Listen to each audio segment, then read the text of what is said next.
Church Visits number 63, Kaparokya TV. Ang kwento ng Katolikong simbahan na ating itatampok ay hango sa isa sa pinakamatanda at malaking simbahan bilang sa Kalakhang, Maynila, pati na rin sa buong bansa. At bago natin simulan ang kwento ay pakisubscribe ang aking YouTube channel. Pakiclick na rin ang bell notification icon para lagi kayong updated sa mga bagong kwento ng Katolikong simbahan na ilalabas ko. Atin ding suportahan ang simbahan. Sumali tayo sa iba't ibang religious activities and organization tulad ng choir, altar server, mother butler, lay minister at marami pang iba. Atin ding respetuhin ang paniniwala ng ibang religious organization. At higit sa lahat, ating i-involve ang mga bata at ating mga anak sa loob ng simbahan. The Santo Domingo Church. Ang simbahan ay matatagpuan sa kahabaan ng Quezon Avenue, Lungsod, Quezon, Philippines. Ito ay idinedicate sa patron na Our Lady of the Holy Rosary La Naval de Manila na idineklara bilang National Shrine o Pambansang Dambana noong 1954. Ang simbahan ay mas kilala sa tawag na Santo Domingo Church na pinapangalagaan ng mga pari at Dominican Brothers na kilala rin bilang Order of Preachers na pinasinimulan ng santong si San Domingo Felix de Guzman, isang pari na ipinanganak noong August 8, 1221 at namatay sa edad na 50 o 50 noong August 6, 1221 sa bansang Italy. Sinasabing unang nagpakita sa santo ang imahe ni Blessed Virgin Mary sa monasteryo kung saan naglilingkod ito tangan ang isang bagay at ito nga ay ang rosaryo na ibinigay sa kanya at pinalaganap niya sa buong mundo. Si Domingo Felix de Guzman ay naging ganap na santo nang i-canonize siya ni Pope Gregory IX noong July 13, 1234. Ang Santo Domingo Church ay isa sa pinakamalaking simbahan sa bansa. Dito ibinurol ang mga kilalang personalidad tulad ng yumaong dating senador at bayani na si Benigno Ninoy Aquino Jr., ama ng kilalang aktres na si Chris Aquino at dating Pangulong Noynoy Aquino, at ang hari ng pelikulang Pilipino o action movie na si Great the King Fernando Po Jr.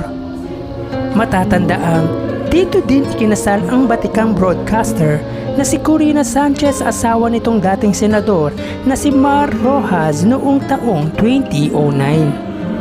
Ang simbahan at monasteryo ay tahanan ng mga pari at misyonaryong Dominikano na pinaglilingkuran ng malaanghel na tinig ng mga bata na kung tawagin ay Tiples de Santo Domingo.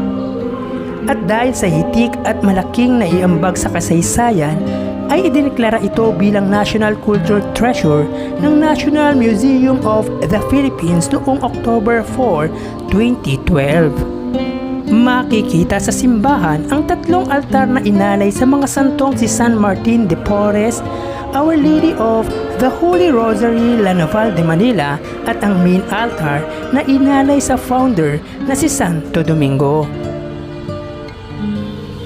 Kung ang unang Katolikong misyonaryo na dumating sa Maynila ay ang Agustinian Missionary noong 1571, ang misyonaryong Dominikano naman ay unang dumating noong 1587 mula sa Cadiz, Spain, kung saan pinaunlakan sila ng kauna-unahang punong arsobispo ng Manila o Manila Archbishop na si Domingo Salazar OP, na pansamantalang pinatuloy sa tahanan ng mga misyonaryong Franciscano sa Intramuros, Manila hanggang sa itayo ang kauna-unahang simbahan ng mga Dominikano noong January 1, 1588. Nakasalukuyang kinatatayuan ng malaking bangko na BPI o Bank of the Philippine Island at sangay ng gobyerno na BIR o Bureau of Internal Revenue Sa tulong ng noong punong arsobispo na si Domingo Salazar, kung saan inalay at inihimlay sa simbahan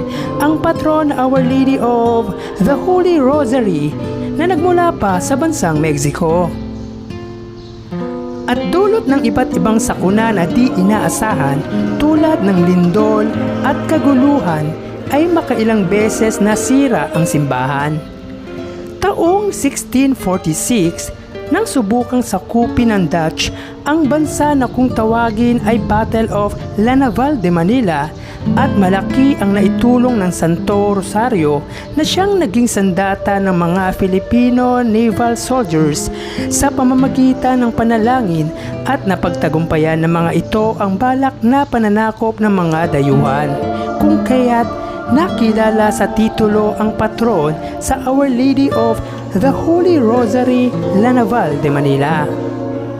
Napagpasyahan ipatayo ang ikalimang simbahan nito sa lugar ng Intramuros noong August 30, 1864, kung saan si Felix Rojas Sr.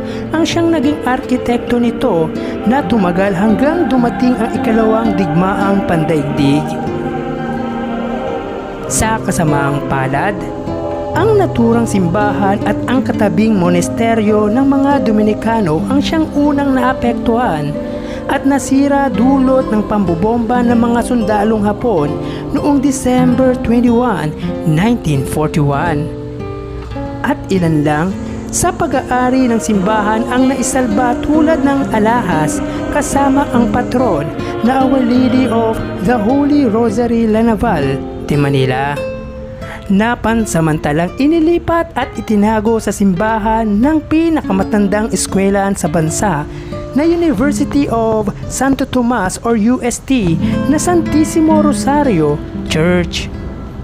Nang matapos ang ikalawang digmaang pandaigdig, napagpasyahan ng mga paring Dominikano na ipagawa ang ika-6 nilang simbahan sa nabili nilang lote sa bagong tatag na syudad ng lungsod Quezon, na sinimulan ang konstruksyon noong 1952 hanggang pasinayaan ito makalipas ang 2 taon noong October 10, 1954 sa pangunguna ng noong punong arsobispo na si Rufino Cardinal Santos kasabay ng paglipat ng patron sa pamamagitan ng prosesyon mula sa simbahan ng UST papunta sa bagong gawang simbahan ng mga Dominikano sa lungsod Quezon. Ang estudyante noon ng UST sa kursong architecture na si Jose Maria Zaragoza ang siyang nagdisenyo ng simbahan at ilan sa mga nagdisenyo dito ay ang national artist na si Carlos Botong Francisco na siyang gumawa ng 8 colorful murals at Galo Ocampo na siyang gumawa ng bintanas na sumisimbolo sa 15 Mysteries of the Holy Rosary. Makalipas ang ilang taon, nang ma-establish ang simbahan bilang parish church noong February 23, 1972. Ipinagdiriwang ang taunang kapistahan ng simbahan tuwing sasapit ang ikalawang linggo ng buwan ng Oktubre o second Sunday of October.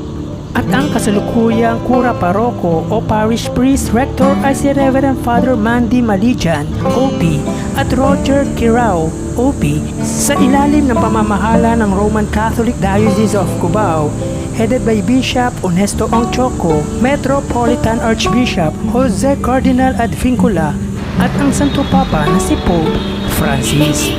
Once again, the Santo Domingo Church.